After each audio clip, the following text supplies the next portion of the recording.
नया प्रश्न पढ़ेंगे। नवो प्रश्न भणिए। आणवीय कक्षकोना शक्ति स्तरना आलेख विશે આપણે ભણવાનું છે। તો આણવીય કક્ષકોના શક્તિ સ્તરના આલેખ તો આમ તો તમને ખબર જ છે, આણવીય કક્ષક જે ચિતાર છે એ આપણે ભણી ગયેલા છીએ। 2pz કક્ષક વિશે આપણે ભણવાનું છે, બરાબર। 2pz કક્ષક માટે एकदम सिंपल આપણે આણવીય કક્ષક ચિતાર બનાવી દઈએ।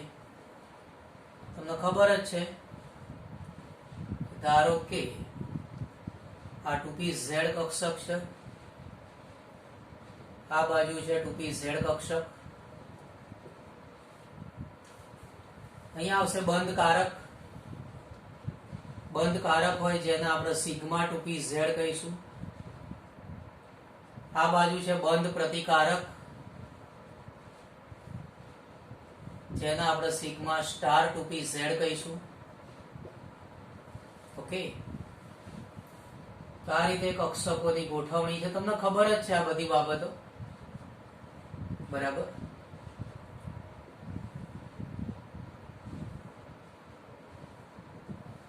તો 2pz કક્ષક વચ્ચે સમિશ્રણ થાય તો એક બને છે સિગ્મા 2pz, બીજી બનશે સિગ્મા સ્ટાર 2pz। ઓકે, તો આ તો નાનકડું ચિત્ર છે, તમે પહેલા પણ જોયેલું જ છે આ ચિત્ર। એમાં તમે દર્શાવી શકો છો અહીંયા આ બાજુ છે પરમાણુ કક્ષક, તમને ખબર જ છે આ વસ્તુ કોઈ નવી નથી। જમણી બાજુ પણ પરમાણુ કક્ષક, આ જે વચ્ચે વિભાગ છે એના આણવીય કક્ષક કહેવાય, તમને ખબર જ છે આણવીય કક્ષક। એમાં આ જે ખરી એ બંધ કારક આણવીય કક્ષક છે, સ્ટાર વાળી હોય અથવા ફૂદડી વાળી હોય, તમને ખબર જ છે સ્ટાર વાળી હોય કે ફૂદડી વાળી હોય એને બંધ પ્રતિકારક આણવીય કક્ષક કહેવાય। આ જે ખરી એ બંધ પ્રતિકારક આણવીય કક્ષક ગણાશે। ઓકે, તો આટલું સરસ રીતે લખી લો, પછી આગળ નવો ટોપિક અહીંયા સમજાવું, ये जरा लिख लीजिए।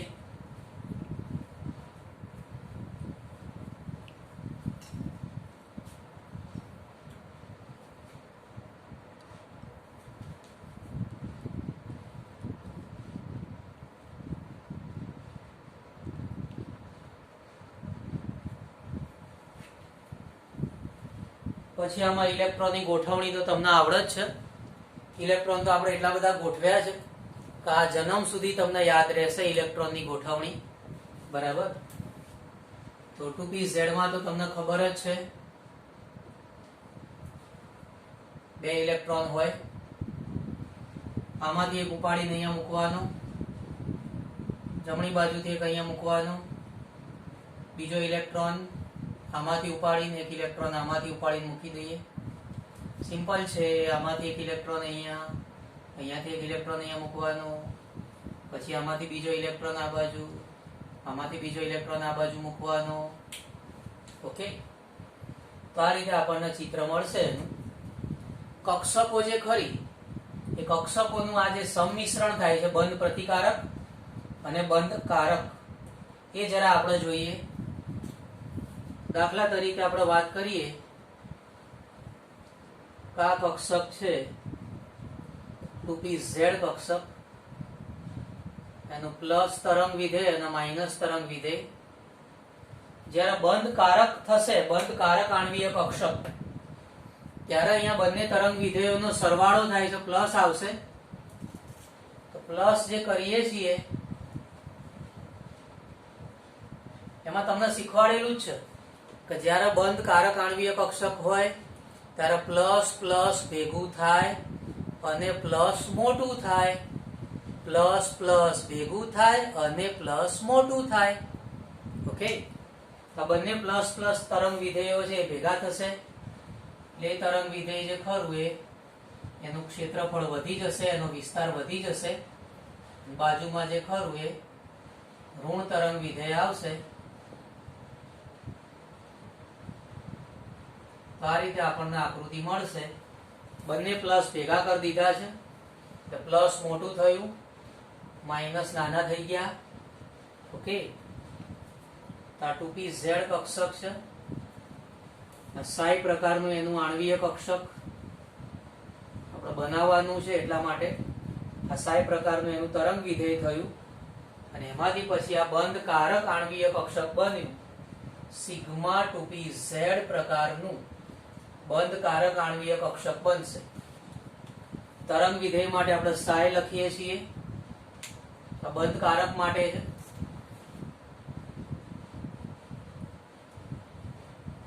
બંધ પ્રતિકારક ની વાત કરીએ તો બંધ પ્રતિકારક આણ્વીય કક્ષક તમને ખબર જ છે કે જ્યારે બે કેન્દ્ર વચ્ચે ઇલેક્ટ્રોન મળવાની સંભાવનામાં ઘટાડો થાય તો બંધ પ્રતિકારક આણ્વીય કક્ષક રચાયું કહેવાય.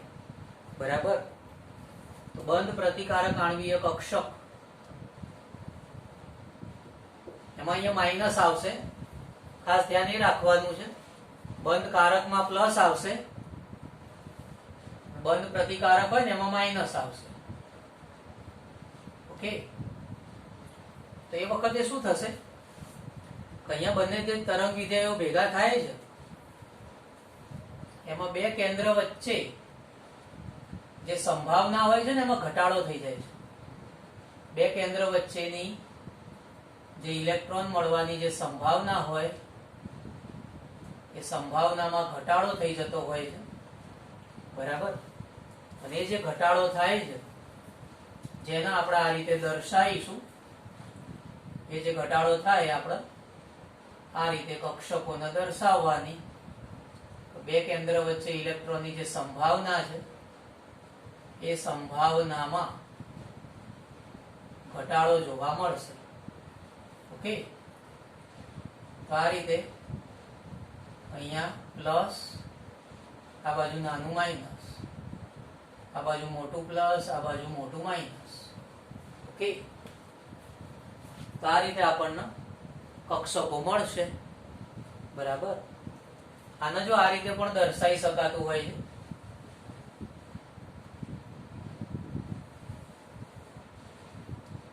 ઓકે, આ જે ચિત્ર ખરું એને આ રીતે પણ દર્શાવી શકાય. અહીંયા પ્લસ, આ બાજુ માઇનસ, આ બાજુ અહીંયા માઇનસ અને પ્લસ. ઓકે, તો આ બંધ પ્રતિકારક છે, સિગ્મા સ્ટાર 2pz કહેવાય. આ રીતે બી દર્શાયેલું હોય, આ રીતે બી દર્શાયેલું હોય. ઓકે, સરસ રીતે દર્શાવી દો. તમને ખબર હોવી જોઈએ કે બંધ કારક હોય એમાં બે કેન્દ્ર વચ્ચે ઇલેક્ટ્રોનની સંભાવના વધે. બંધ પ્રતિકારક હોય એમાં બે કેન્દ્ર વચ્ચે નોડલ સમતલ હોય, ઇલેક્ટ્રોનની સંભાવનામાં ઘટાડો થતો હોય, નોડલ સમતલ હોય. ઓકે,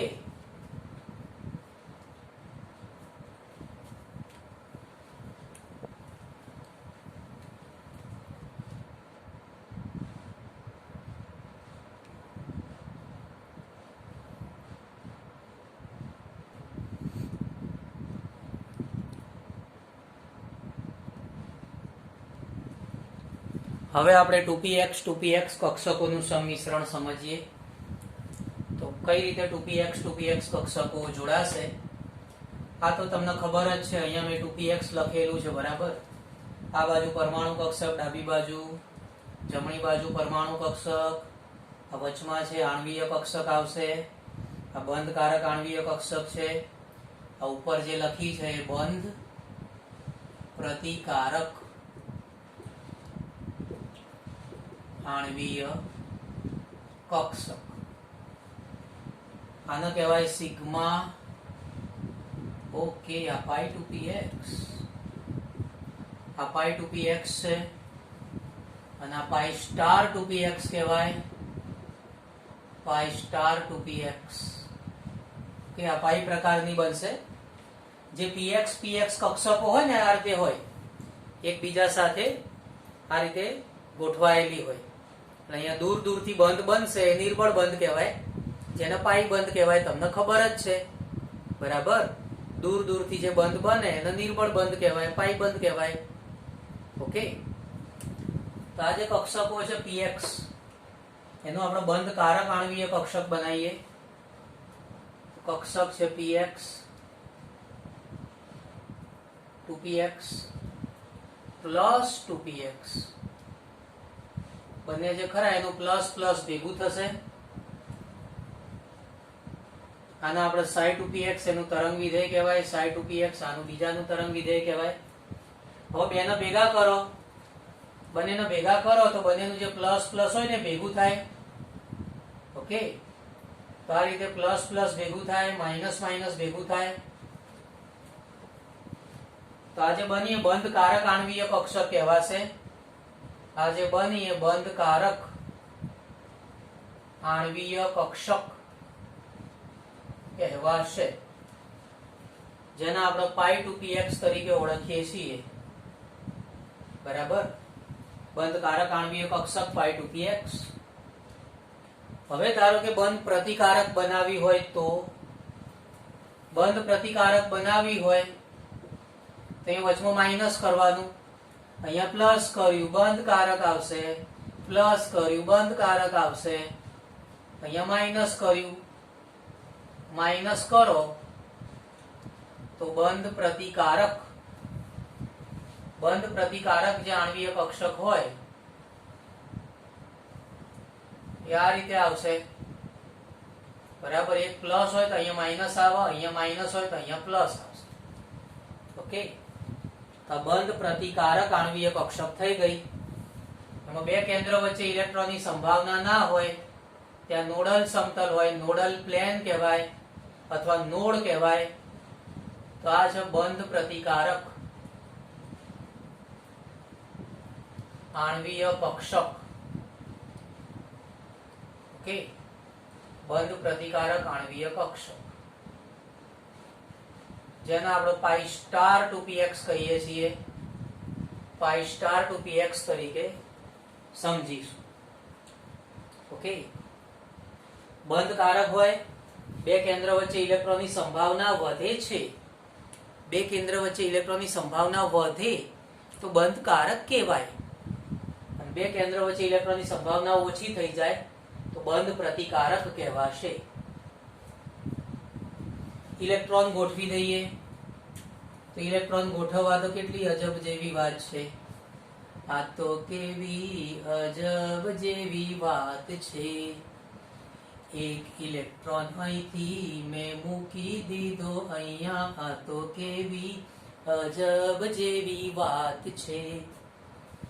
એક ઇલેક્ટ્રોન અહીંથી મેં મૂકી દીધો અહીંયા, આ તો કેવી અજબ જેવી વાત છે. એક ઇલેક્ટ્રોન અહીંથી મેં મૂકી દીધો અહીંયા, એક ઇલેક્ટ્રોન અહીંથી મેં મૂકી દીધો અહીંયા, આ તો કેવી અજબ જેવી વાત છે. કક્ષકો ભરાઈ ગઈ છે, આ બંધકારક કહેવાય, આ બંધ પ્રતિકારક, આ તો કેવી અજબ જેવી વાત છે.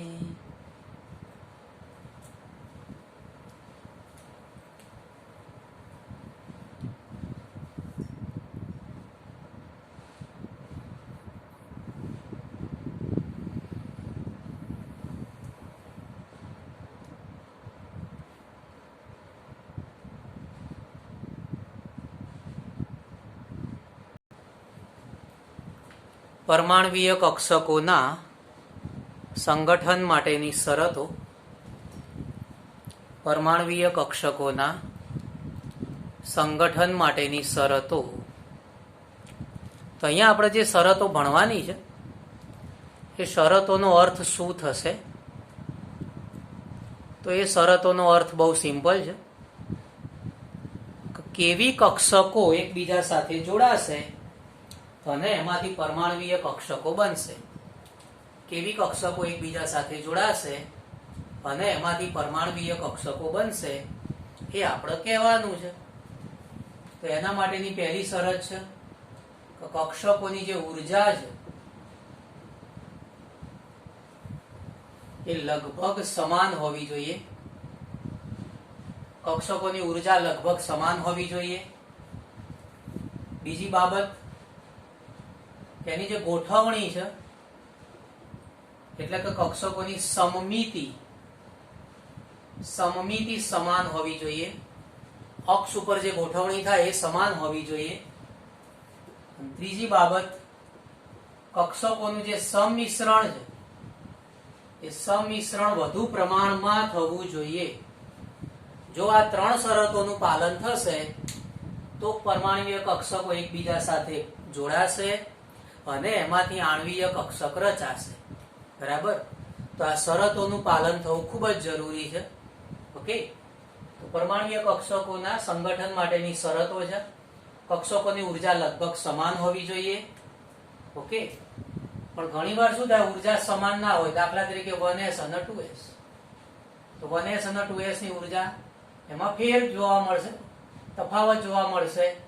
તો આ બંને વચ્ચે સંગઠન થઈ શકતું નથી. ઉર્જા જે કરીને નજીક નજીકની હોવી જોઈએ, ઉર્જાનો ફેરફાર ઓછો હોવો જોઈએ. એટલે કે ઉર્જા લગભગ સમાન હોવી જોઈએ. ઓકે, એ જ રીતે ગોઠવણી એટલે કે સમમિતિ સમાન હોવી જોઈએ. ગોઠવણી એટલે કે સમમિતિની વાત કરીએ તો px અને ધારો કે pz કક્ષક હોય તો આ બંને કક્ષકો વચ્ચે સંમિશ્રણ મુશ્કેલ બને. કેમ કે એક કક્ષક જે ખરી એ આ રીતે ગોઠવાયેલી હોય, બીજી કક્ષક આ રીતે ગોઠવાયેલી હોય. તમને ખબર છે આપણે પેલું 0 સંમિશ્રણ, શૂન્ય સંમિશ્રણ વિશે ભણેલા છીએ. એ શૂન્ય સંમિશ્રણ જે ખરું એ ટાઈપનું વિચાર કરીએ તો કક્ષકોની ગોઠવણી જ આખી અલગ અલગ હોય તો આમની વચ્ચે સંમિશ્રણ થઈ શકતું નથી. જો આ રીતે હોય, એક જ અક્ષ ઉપર હોય તો સંમિશ્રણ થશે, પણ આ રીતે હોય, અલગ અલગ અક્ષ ઉપર હોય તો સંમિશ્રણ થઈ શકતું નથી. સંમિશ્રણ વધુ પ્રમાણમાં થવું જોઈએ. સંમિશ્રણ વધુ પ્રમાણમાં થાય તો કેન્દ્ર વચ્ચે ઇલેક્ટ્રોન મળવાની સંભાવના વધશે, અને કેન્દ્ર વચ્ચે ઇલેક્ટ્રોન મળવાની સંભાવના વધે તો સરસ રીતે બંધ રચના શક્ય બનશે.